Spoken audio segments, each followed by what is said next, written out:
প্রেম বা বিয়ে এখন আর শুধু নিজের দেশের মধ্যে সীমাবদ্ধ নয়।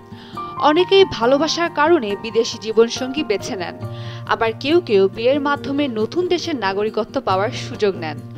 সত্যিই কি বিয়ে করলে নাগরিকত্ব পাওয়া সম্ভব? হ্যাঁ, সম্ভব। চলুন এবার জেনে নেওয়া যাক বেশ কয়েকটি দেশের তথ্য যেখানে বিয়ে করলে নাগরিকত্ব পাওয়া যায়। ১. ব্রাজিল। ব্রাজিল পৃথিবীর পঞ্চম বৃহৎ ও দক্ষিণ আমেরিকার সবচেয়ে বড় দেশ। বিয়ের মাধ্যমে নাগরিকত্ব দেয়ায় এটি অন্যতম উদার দেশ। ব্রাজিলীয় নাগরিককে বিয়ে করে 1 বছর একসঙ্গে থাকলে নাগরিকত্বের জন্য আবেদন করা যায়। ব্রাজিলীয় নাগরিক হলে রাশিয়া সহ অনেক দেশে ভিসা ছাড়াই ভ্রমণ করা যায়। মোনালিসা হেভি ফ্লো 15 পিস প্যাকেটের সাথে 8 পিসের একটি প্যাকেট একদম ফ্রি। 2. পর্তুগাল। পর্তুগিজ নাগরিককে বিয়ে করে 3 বছর বিবাহিত থাকলে নাগরিকত্বের জন্য আবেদন করা যায়। সেখানে বসবাসের প্রয়োজন নেই।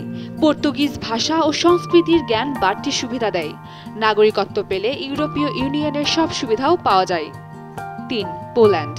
পোল্যান্ডের নাগরিককে বিয়ে করলে 3 বছর পর এবং পোল্যান্ডে টানা 2 বছর থাকার পর নাগরিকত্বের জন্য আবেদন করা যায়। নাগরিকত্ব পেতে পলিশ ভাষার জ্ঞান প্রয়োজন।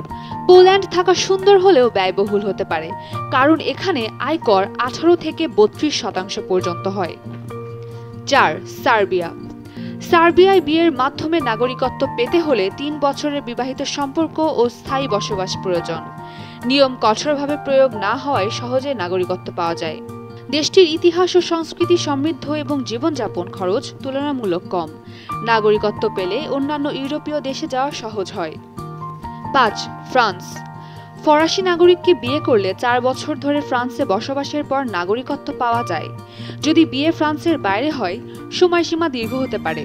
নাগরিকত্ব পেলে ইউরোপীয় ইউনিয়নের সব সুবিধা পাওয়া যায়, তবে উচ্চ করের কারণে জীবনযাপনের ব্যয় বেশি হতে পারে। 6. ইতালি। ইতালিতে বিয়ে করে নাগরিকত্ব পাওয়া যায়। ইতালির নাগরিককে বিয়ে করলে দেশটিতে 2 বছর বসবাসের পর আবেদন করা যাবে। অন্য দেশে থাকলে সময়সীমা 3 বছর।